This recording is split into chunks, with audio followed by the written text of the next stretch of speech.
Hello fellow Java developers, welcome back to our Making an Example of a Real-World Apache Camel Application series. In this video we will containerize our application. And we will also write a compose file so that we can run our application and all the required environment in Docker. Let's begin. We will start with discussing ways of how can we containerize our application. We can create a Docker file, write a definition of how our application should be containerized there, and use it to build our image.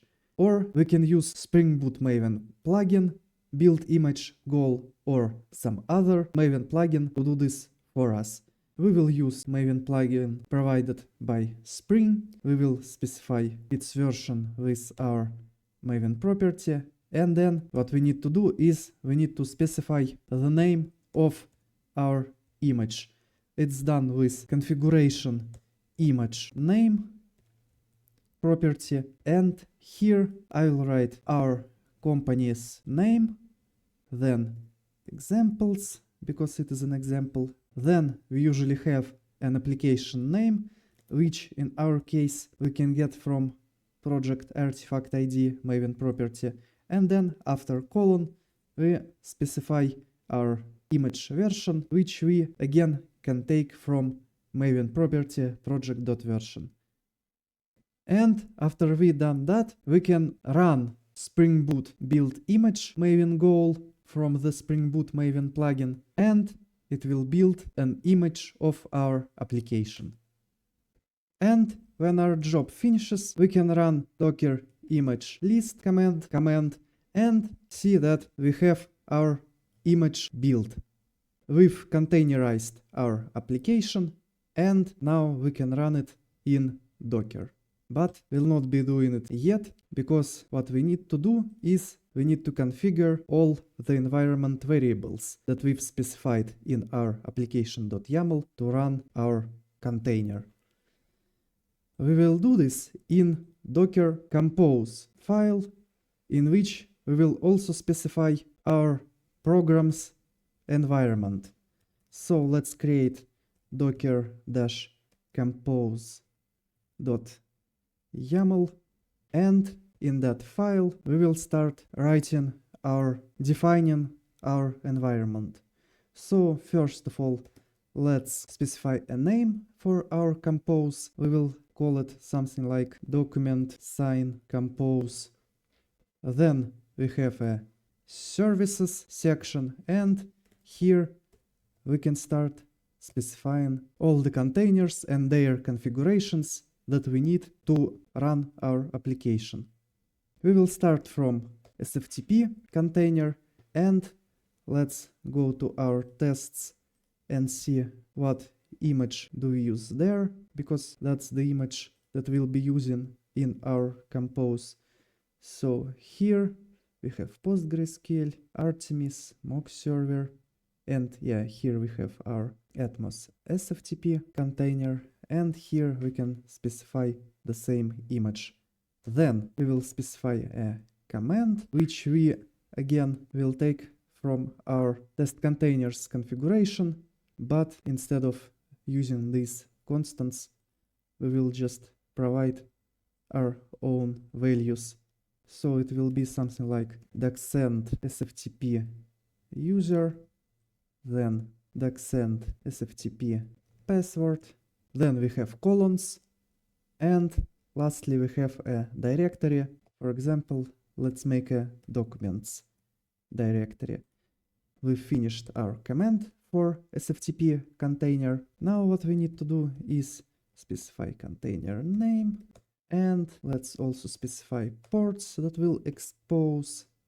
And the last thing that we need to do is specify volumes, because if you look at our test containers configuration, you will see that we're copying this integration test SFTP SSH host key file to our SFTP container, so that it had a stable SFTP key that's not generated each time we start a new containers. So let's copy this SFTP directory here in our Docker folder, and we will not need this known hosts because it's for our application. And in our Docker compose, we can now write that we want to move an SFTP file from this, a key file from this SFTP directory to our container. For that, we now need to specify path inside the container, which we can copy from our test containers configuration. And with that, we finished our SFTP container compose description. Next thing that we add will be our application. We will call it document sign, and its image will be what we've built with Spring Boot build image command. And we also need to specify version, so let's also copy that. Then we will provide a container name. It will be the same as the service name. Then, very important part, we need to describe our depends on. Here we will put all other containers as they appear, because we need all our environment before we start the main application. And here we have at last our environment section. We will copy all parameters configuration from our application.yaml because we'll be needing all of them. I will edit out this part and just show you the results. And now we have it. Here are all our environment variables, and I've already filled out those that are related to SFTP as we already have it defined. And I've also added this volume that will copy a docsign known hosts file, and we also need to add this file to our docsign folder from which the Docker compose will take it, and we will also need to replace localhost with SFTP here, because in the Docker network this container will be running on an SFTP host. And with that, we need to continue adding our services. The next service will be our database. Let's call it Postgres database, and image will be again the same as we have in our test containers. Then container name again will be the same as the name of the service, and in our environment we will specify Postgres database, Postgres user, and Postgres password, which we again will take from our test containers configuration. Let's just find some values here, and we have our Postgres database property set. Then as a user, we will make use of the same naming convention that we have with our SFTP. So it will be docsend pg user and docsend pg password. And after that, the last thing that we need to configure are volumes. We will have only one volume with our init SQL script. Let's copy it in our PgSQL folder, and here we will specify PgSQL init.sql, and the place to which we will copy it will be docker entry point init.dbd, and here we'll copy it to the same file. This is the directory from which this PostgreSQL Docker image reads init scripts that are run after starting the database itself. So we don't need to specify anything else. Our init script.sql file will be copied to this directory and then read and executed by a container. What will we need to do though is we need to specify our database connection parameters here in our application environment variables. So let's start with providing a username and password, and for a docsend database URL we need to provide only part of that URL, which is the host of the server which runs our database, and we already have JDBC PostgreSQL and integration database specified in our application properties. So all what we'll do is we will provide this PGDB host name, which our application will use to connect to this PGDB container. And the last thing that we need to do here is we need to provide our PGDB service name in this depends on section, because there is no point in starting our application before we've started our Postgresql container. The next container that we'll add is purely optional. It's PgAdmin container from the page PgAdmin for image. We'll use it to have some visual UI to connect to our database, and with its help we'll see which logs appear in our log table. That's why, by the way, we haven't exposed ports for this PGDB service, because we will not connect to it directly. We will connect to PgAdmin, and through its container we will be able to see the contents of our database. So let's specify container name, which will be the same, and ports will be something like, for example, 888.880, which means that we're exposing port 80 on this container to get access to PgAdmin web interface on our machine's port 8888. And the last thing that we need to do here is specify our username and password with PgAdmin default email and PgAdmin default password environment variables. Here in this email we can write everything we want, because it will be just used as a login by this PgAdmin container, and in the password we will type just PgAdmin.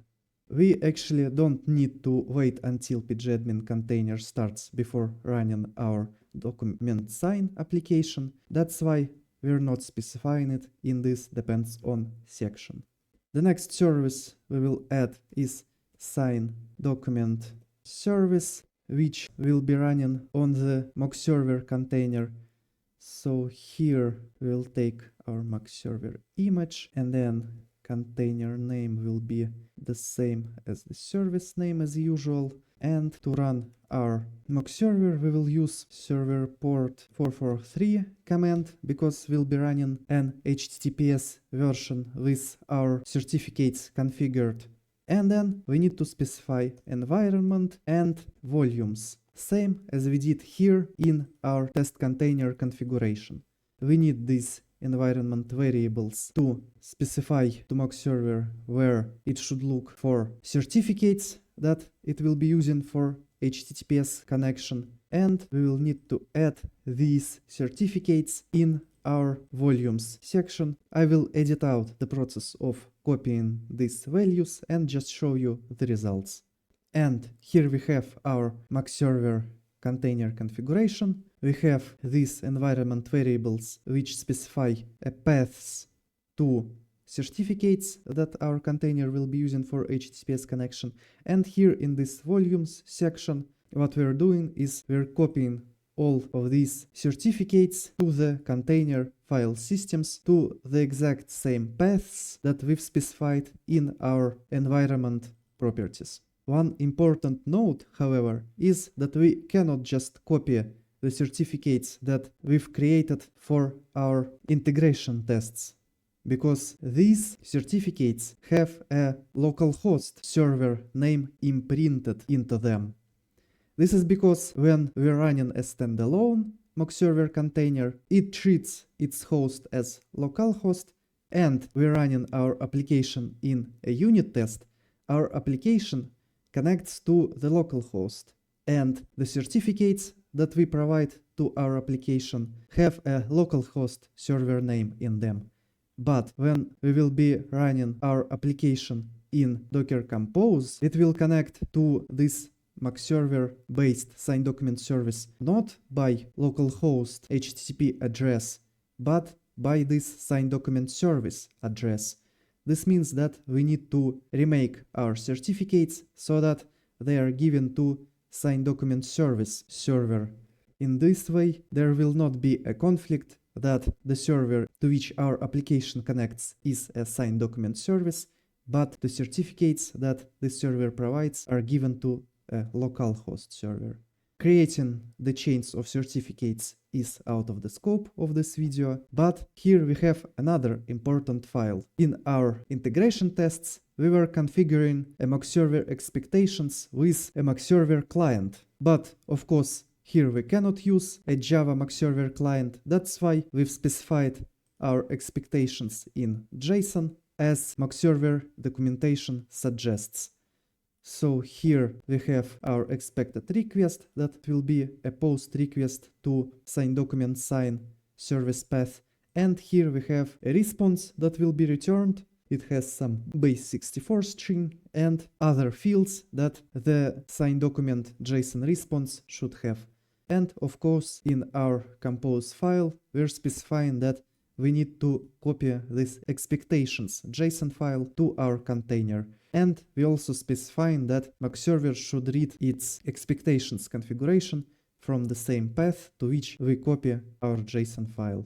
The next thing that we need to do is we need to configure the properties of our application so that it knew how to connect to this sign document service. For that, we will provide a sign document URL, which we need to fully specify.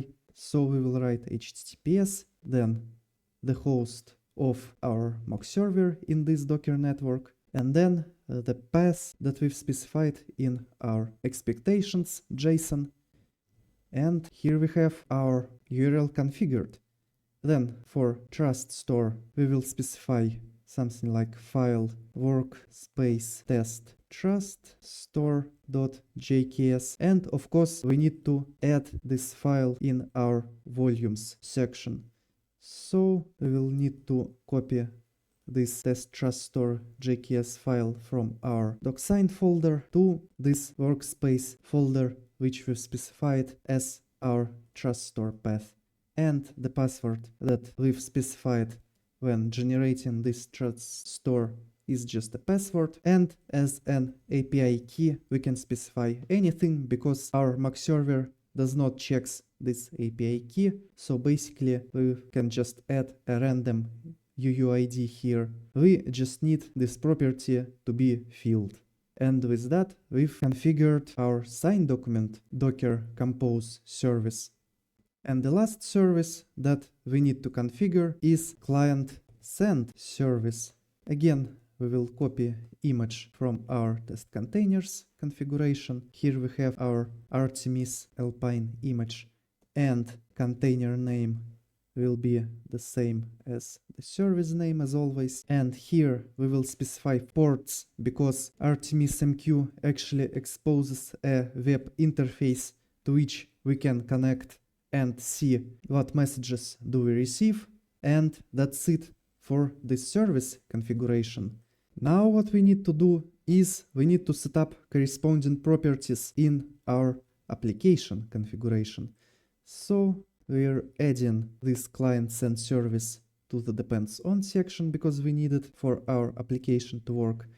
Default username and password are Artemis and Artemis. Then as a URL we need to specify TCP, then the host of our service, and the default port is 61616, and that should be enough.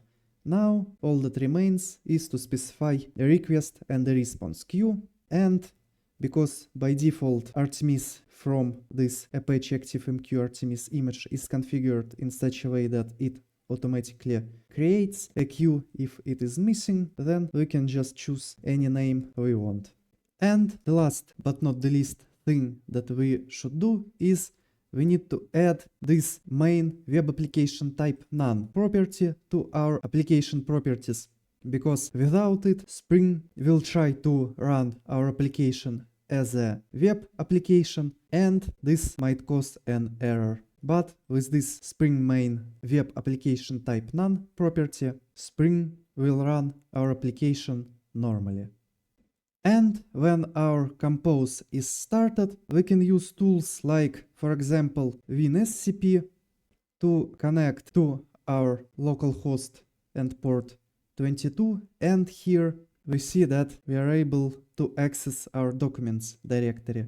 Now let's create a PDF file that will be called for example, the number, then Big Bang is the owner, then tax report is a document type, and 11 is a client ID. And here in this document, we can actually write anything that we want. And now we can see that our document is moved to the processing directory. And if we go to our Artemis web UI, we of course need to log in. And here we can see that our queues are created automatically. And here we can browse that we've received our request, and here is our client send request with the ID that we've specified in our file name, owner ID, and the document from the signed document response JSON. Sadly, it shows just 256 bytes, so we cannot see the whole message, but it's there. And in our PgAdmin, what we can see is that we have our docsign log table, and in this table we have just one entry with our document's metadata and the status that document is signed successfully, because it's the last status that it had received, because we didn't configure an automatic reply to this send document request message. So you can run it yourself, play with it a bit and see how it works. And with that, here is the end of our making an example of a real-world Apache Camel application video.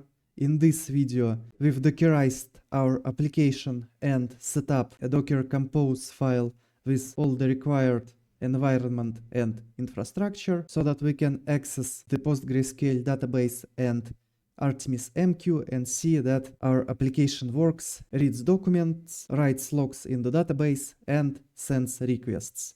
Thanks for joining, be sure to like, subscribe and hit that bell icon. And if you have any comments or questions, leave them down below, I will answer to all of those. See you in the next video, until then, happy coding!